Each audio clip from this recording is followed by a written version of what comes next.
सम्मानित देशवासियों, मैं ईशिल ठाकुर, राष्ट्रीय समाजवादी जन क्रांति पार्टी के अध्यक्ष उत्तर प्रदेश वाराणसी से आज इस वीडियो के माध्यम से मैं आप सभी का हार्दिक स्वागत और अभिनंदन करता हूं। साथ ही आज आपका ध्यान मैं आकर्षित करना चाहता हूं, क्योंकि एक एक घटनाक्रम पर एक देश के नागरिक होने के नाते, एक समाज का अंग होने के नाते व्यक्ति, समाज और देश के दायित्व को ध्यान में रखते हुए हमें प्रत्येक घटनाक्रम पर ध्यान देना चाहिए और जस्टिस की मांग करनी चाहिए, चाहे वो व्यक्तिगत रूप से हो, सामाजिक रूप से हो या संवैधानिक और न्यायिक रूप से हो। आइए हम चर्चा करते हैं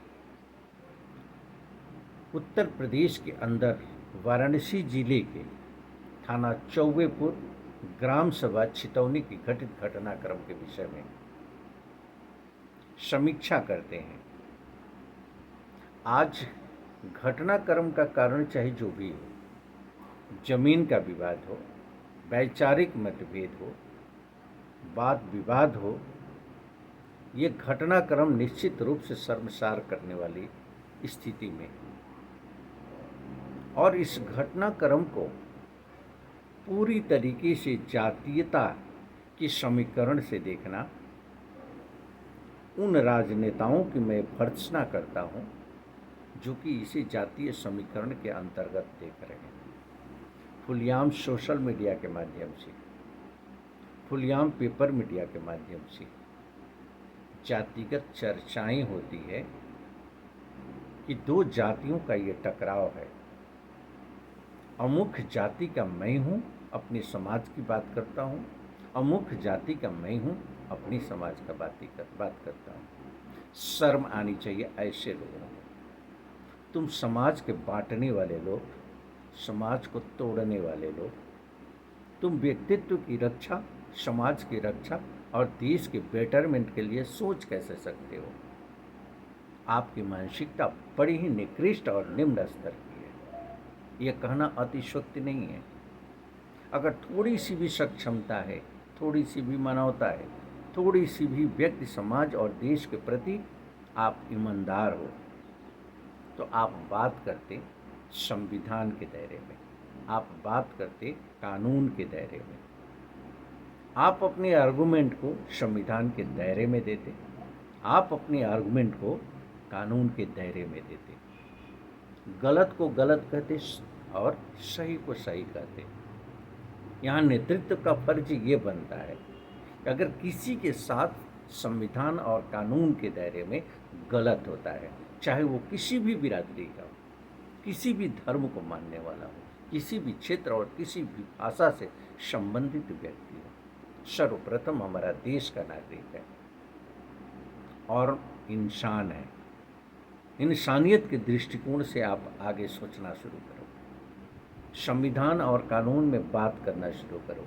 बेहतरीन समाज की संरचना यहाँ से होगी। नफरत के सौदागरों को सामाजिक दृष्टिकोण से प्रत्येक नागरिक को नकारने की पहल करनी होगी। मैं बहुत ही स्पष्ट शब्दों में बड़ी ही प्रखरता और नम्रता के साथ कहना चाहता हूँ कि वहाँ की जो भी राजनैतिक परिदृश्य है, इसको ध्यान में रखते हुए शासन और प्रशासन को पूरी ईमानदारी के साथ अपने दायित्व का निर्वहन करना चाहिए और कानून के दायरे में चाहे कोई भी हो, किसी भी पद पर प्रतिष्ठापित व्यक्ति क्यों न हो, उसके ऊपर लाइन ऑफ एक्शन होना चाहिए, चाहे वह एक सामान्य नागरिक के रूप में हो, चाहे यह बैठा हुआ सक्षम अधिकारी ही क्यों न हो। ईमानदारी से इसकी जांच होनी चाहिए और जांच का दृष्टिकोण स्पष्ट शब्दों में ये है। राष्ट्रीय समाजवादी जन क्रांति पार्टी के बैनर के तहत मैं करूंगा कि जांच के उसी व्यक्तियों के हाथों में दिया जाए, उस सक्षम अधिकारी को दिया जाए जो स्वच्छ छवि के अधिकारी हो, जिनके रिकॉर्ड में कहीं से भी भ्रष्टाचार का आरोप न हो,